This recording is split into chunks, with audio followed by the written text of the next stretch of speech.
मुफ्ती मोहम्मद इस्माइल काफी माइक पर। तेरा मेरा रिश्ता क्या,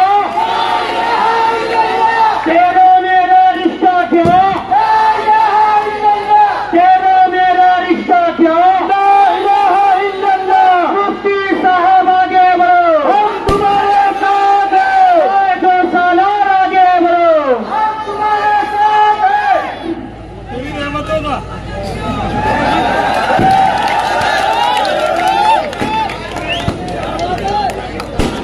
बिस्मिल्लाहिर्रहमानिर्रहीम। अस्सलामु अलैकुम व रहमतुल्लाहि व बरकातुहू। नहमदुहु व नुसल्ली अला रसूलिहिल करीम, अम्मा बाद। तेरी रहमतों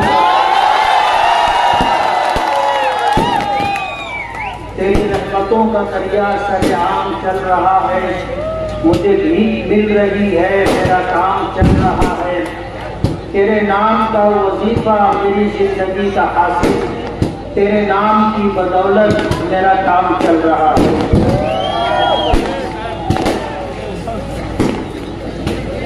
मैं पहले इस बात की वजाहत कर दूं,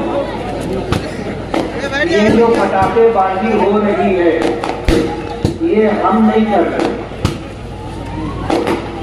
हमने हमेशा पटाखाबाजी करने से लोगों को मना किया। लोग रास्ता तलाश कर रहे हैं हमें बदनाम करने का।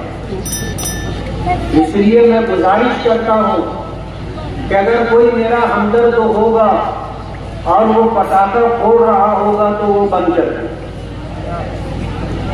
आज के इस इंतखाबी जलसे के सदर मोहतरम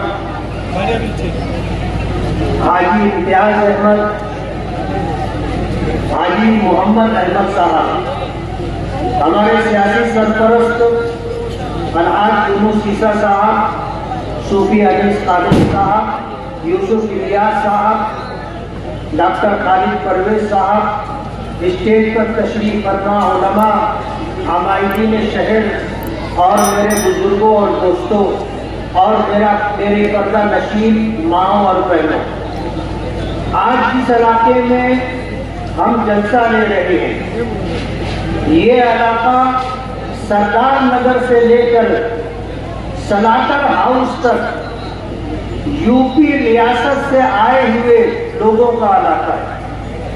इस इलाके में 70-75% यूपी से रोटी रोजगार की तलाश में आने वाले लोगों का इलाका है। मेहनत कशों का इलाका है, मजदूरों का इलाका है। यहाँ आने के बाद जिनको ठिकाना नहीं था उन्होंने जिसकी में रह करके काम करके यहाँ से रोटी रोजी कमाई और अपने अहल वायाल के गुजारे का इंतजाम किया। मेहनत करते रहे, मजदूरी करते रहे और फिर यहाँ से उन्होंने जो कुछ कमाया, कुछ लोग ऐसे थे जो यहाँ पर रुक गए और आज अल्हम्दुलिल्लाह वो खुशहाली की जिंदगी गुजार रहे हैं। इस इलाके में जाफर हाजी साहब, याकूब सदर साहब, हारून रुस्तम साहब, हाजी सईदुद्दीन साहब, अब्दुल रज़्ज़ाक मास्टर साहब, यूनुस दलाल साहब, हाजी अहमद मुल्ला साहब, हाजी अनवर कुरैशी साहब, हारून शेख कपड़े वाले, मोहम्मद मुस्तफा मुकादम, गुलाम रसूल गुरुम पहलवान, जामिन अली, एजाज हकीम, खुर्शीद मुकादम, प्रोफेसर इकबाल, अयूब टेलर, हाजी अरमान से अब्दुल सत्तार खट्टी, गुलाम मुस्तफा असर सिद्दीकी, अहमदुल्लाह मास्टर, हाजी अयूब से हाजी हनीफ मुल्ला साहब, अब्दुल रऊफ फुलके वाले, मुनव्वर अली, सफर अली ताजमहल, अतहर हुसैन बच्चन से हाजी मुख्तार नंकू, शेख रहीम दादा मियाँ, यासीन मामू, हारून गोलवाल और भी बहुत सारे लोग हैं जो यूपी से आए और यहाँ रह करके उन्होंने अपना एक मकाम बनाया। हमारा ये 20 नवंबर 2024 का होने वाला इलेक्शन, हम जिन मुद्दों पर लड़ रहे हैं उन्हीं मुद्दों पर बात करना चाहते हैं। हमारा पहला मुद्दा है अच्छाई और बुराई। हमारा शहर मीनारों का शहर, मस्जिदों का शहर कहलाता है। मदरसों का, दारुल उलूम का, बैतुल उलूम का, मकातिब कुरानिया और मदारिस दीनिया का शहर कहलाता है। हमारा ये शहर अपनी एक मिली, अपनी एक मजहबी शनाख्त रखता है। इस शहर के लोग अच्छाई और बुराई को अच्छी तरह समझते हैं और अल्लाह का बहुत बड़ा एहसान है कि नबी करीम सल्लल्लाहु अलैहि वसल्लम की हदीस पाक की रोशनी में इस बात पर अमल पैरा है कि अगर बुराई को देखो तो उसको ताकत से रोको, हाथ से रोको, और अगर हाथ से नहीं रोक सकते तो उसको जुबान से रोको, और अगर जुबान से नहीं रोक सकते तो उसको दिल में बुरा समझो। और ये ईमान का सबसे कमजोर दर्जा है। यूपी के आए हुए लोग मोहब्बत की जुबान समझते हैं, मोहब्बत के नाम पर गर्दन कटाना गवारा करते हैं, लेकिन उनकी गैरत, उनकी बहादुरी, उनकी जुर्रत इस बात को नहीं बर्दाश्त करती कि कोई उनको अपने दबाव में लेकर और कोई दबदबा बताकर उनको गलत काम पर मजबूर कर सके। ये मोहब्बत के नाम पर वोट दे देंगे, झूठ जाएंगे, लेकिन दबाव और दबदबे के सामने न कभी झुकेंगे और न कभी किसी को वोट देंगे। यहाँ जिस तरह का माहौल बनाने की कोशिश की जा रही है, कहा जाता था हमने जाफर नगर को पैक कर दिया है, कोई घुस नहीं सकता। हम आए, कल पूरा दिन रहे, एक एक घर पर हमने दस्तक की, हमने अपनी माओ, अपनी बहनों और बेटियों को सलाम किया, हमने उनसे वोट की अपील की। हमें जो मोहब्बत इस इलाके के लोगों ने दी है, ये हमारे लिए सरमाया है और हमारे लिए आस और उम्मीद का चिराग जलाने वाली। आने वाले 20 नवंबर 2024 को इंशाअल्लाह इस इलाके से हमें ऐसी भरपूर वोट मिलेगी कि जो लोग पैसे की थैलियां लेकर के चल रहे हैं और यूपी के गैयूर मुसलमानों को खरीदने की बात कर रहे हैं, उनको 20 तारीख को 20 तारीख की वोटिंग और 23 नवंबर के रिजल्ट के बाद समझ में आ जाएगा कि वो कहां करें। इंशाअल्लाह हमें अल्लाह की जात से उम्मीद है कि 2019 से ज्यादा हमें लोगों की मोहब्बतें मिल रही है, लोगों का हमारी तरफ रुजू है। आज लोग रुक करके सलाम करते हैं, मुसाफा करते हैं, दुआएं देते हैं और मुबारकबादी पेशगी में दे रहे हैं। हमें अल्लाह की जात से उम्मीद है कि हम जितनी वोटों की लीड से चुन करके आए थे, उससे ज्यादा लीड से इंशाअल्लाह चुन करके आए। ये इलाका जाफर नगर का इलाका, हमारे यूपी से आए हुए बहुत सारे भाई यहाँ आबाद हैं। सर्वे नंबर 91 कैनल दोनों साइड की जमीनें एक जमाने से लोग आबाद हैं। एक आदमी जो इसका मालिक था 1971 में उसका इंतकाल हो गया और 2022 में शेख आसिफ के चचा शेख रशीद मरहूम के छोटे भाई अकील दादा और खालिद हाजी वगैरह ने ये जगह खरीदी, गोबस खरीदी। 17 लोगों के ऊपर केस चल रहा है। ये तमाम यूपी के आए हुए लोग जो बरसों से यहाँ आबाद हैं, उनको उजाड़ने का प्रोग्राम बना रहे हैं।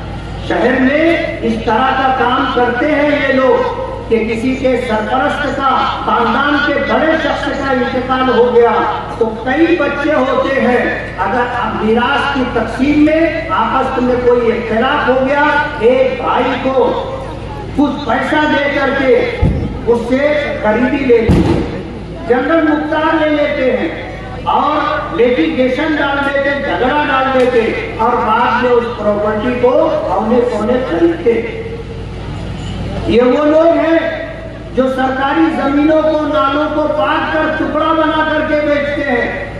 ये वो लोग हैं जो ओपन स्पेस टुकड़ा बना करके बेचते हैं और एक टुकड़ा कई कई लोगों को बेच देते हैं। ऐसे हालात हैं ये लोग करते हैं। जाफर नगर के लोग होश के नाखून लोग, ये अगर चुन करके आ गए तो सर्वे नंबर 91 कैनल के नाम पर जो जगह है, आगरा रोड से लग करके जो जगह है, यहाँ के सारे लोगों को ये उजाड़ देंगे।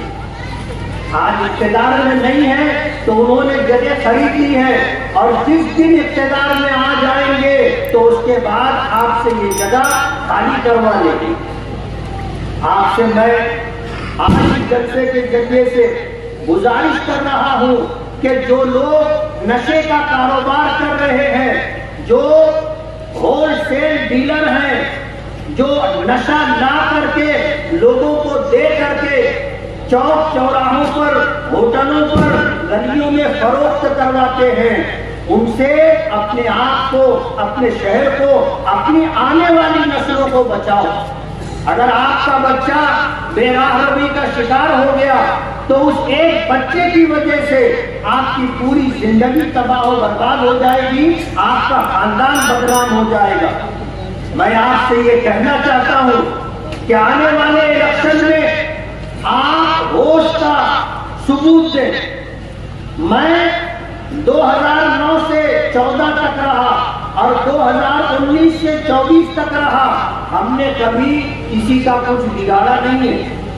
ऐसा हो सकता है कि आप जो काम करवाना चाहते हो वो काम हम ना कर सके हो, लेकिन हमने कभी किसी का बिगाड़ा नहीं, कभी किसी के साथ जुल्म नहीं किया, कभी किसी के साथ ज्यादती नहीं की, कभी हमने किसी का कारोबार नहीं छीना और कभी किसी के कारखाने में घुस करके हमने आग नहीं लगाई, कभी हमने किसी का कारोबार नहीं छीना। आज हमसे 5 साल का हिसाब मांगा जा रहा है।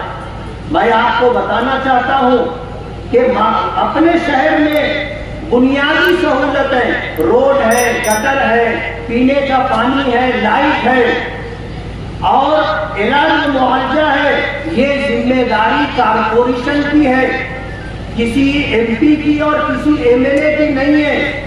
ये आपको गलत रूप पर ले जाना चाहते हैं और हमें उलझाने की कोशिश कर रहे हैं कि आप 5 साल का हिसाब दो।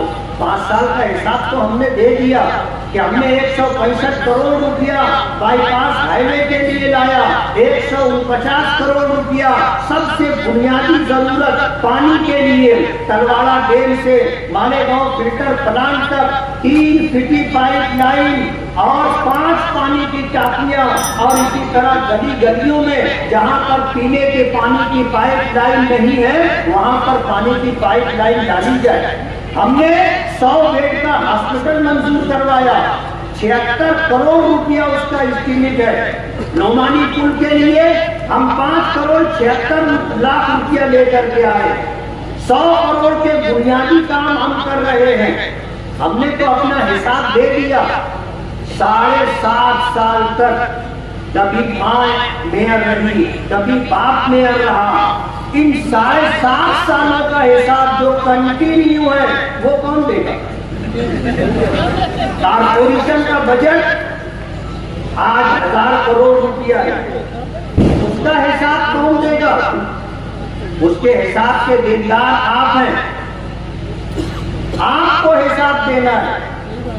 आप मेयर भी रहे, खुद भी मेयर रहे, बाप भी मेयर रहा, माँ भी मेयर रही और कई मर्तबा मेयर रहे।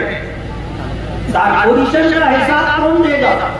आपने अगर ईमानदारी से मालेगांव के लोगों का काम कर दिया होता, आज मालेगांव में रोड गटर की तकलीफ नहीं रहती। आज हमारी माएं और बहनें अपना इस्तेमाल शुदा पानी खड्डों से निकाल कर दूर दराज मकामात पर फेंकने जाती। ये सब किया कराया तुम्हारा है, हिसाब हमसे मांगते हो। कारपोरेशन में मेयर की कुर्सी हासिल करने के लिए फिरका परस्तों से तुमने साठ-गांठ की और तलवाड़ा डैम का पानी आपने अपनी मेयर कुर्सी के लिए बेचा। जब मालेगांव में इस बात का शोर हुआ, अखबारात में और सोशल मीडिया पर ये बात आई, तो सीना ठोक करके मरहूम शेख हसीन साहब कहते थे कि हाँ पानी बेचा है, हमारा बस चलेगा तो नारू शंकर का किला भी बेचा है। ये हमारी बात नहीं है, ये उनकी अपनी कही ही भी बात है। कहते हैं ना कि माजी आदमी का पीछा नहीं छोड़ता, फिरका परस्तों से आप साजबाज करते, उनको जो है स्टैंडिंग कमेटी की चेयरमैनी देते हो और उनको जो है डिप्टी मेयर की चेयर देते हो। मालेगांव की तारीख में कभी किसी सियासी पार्टी ने और कभी किसी सियासी लीडर ने फिरका परस्तों को कभी कुर्सी नहीं दी, कभी ओहदा नहीं दिया। ये आपने किया है और कई मर्तबा आपने किया है। हम तो अल्हम्दुलिल्लाह शहर में काम कर रहे हैं और काम करते रहेंगे। अभी आपने सुना यूसुफ इलियास ने बताया, मैं आपको बताना चाहता हूँ कि बुनकरों के लिए बिजली की सब्सिडी हमने मंजूर करवाई। 27 रुपये से नीचे जो सब्सिडी दी जा रही थी उसमें 1 रुपये का इजाफा पर यूनिट और 27 रुपये से ऊपर जो सब्सिडी दी जा रही थी पर यूनिट मजीद 75 पैसे की सब्सिडी हमने दिलवाई। आप तो मालेगांव में बुनकरों को तकलीफ देते हो। MPSL जो प्राइवेट बिजली कंपनी आई है, आप लोगों पर दबाव बनाने के लिए बिना वजह उनके कारखानों में रेड करवाते हो।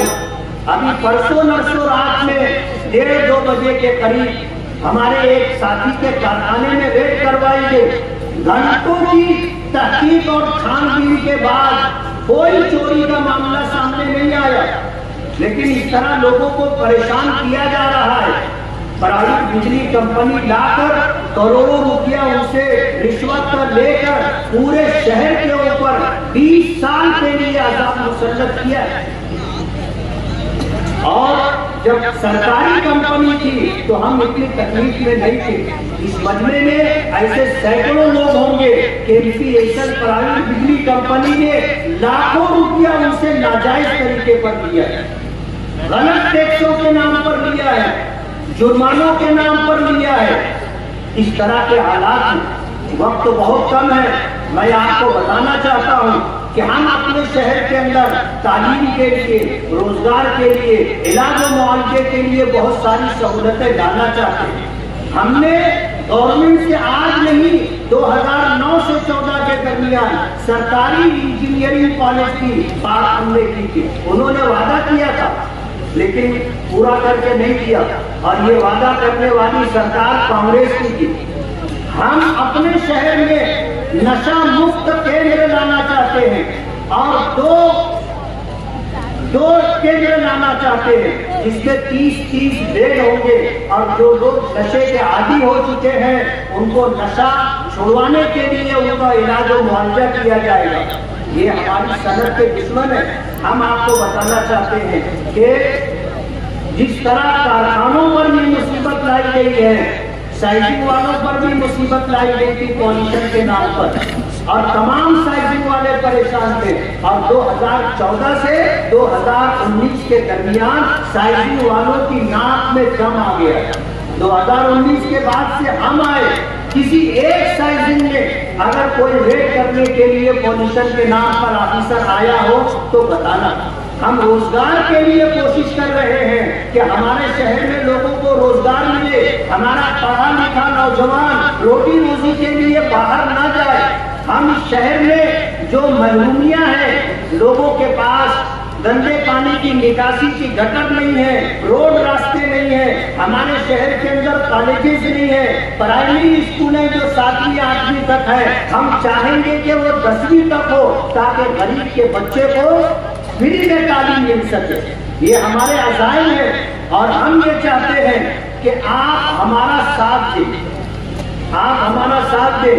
जो लोग 40 साल 45 साल से राज कर रहे हैं और फिर वो ये कहते हैं कि एक बार हमको चुन कर देंगे, मैं आपको कहता हूँ आप एक बार हमें और चुन करके दे दो, इनको जेलों की सलाखों के पीछे बिठा दो।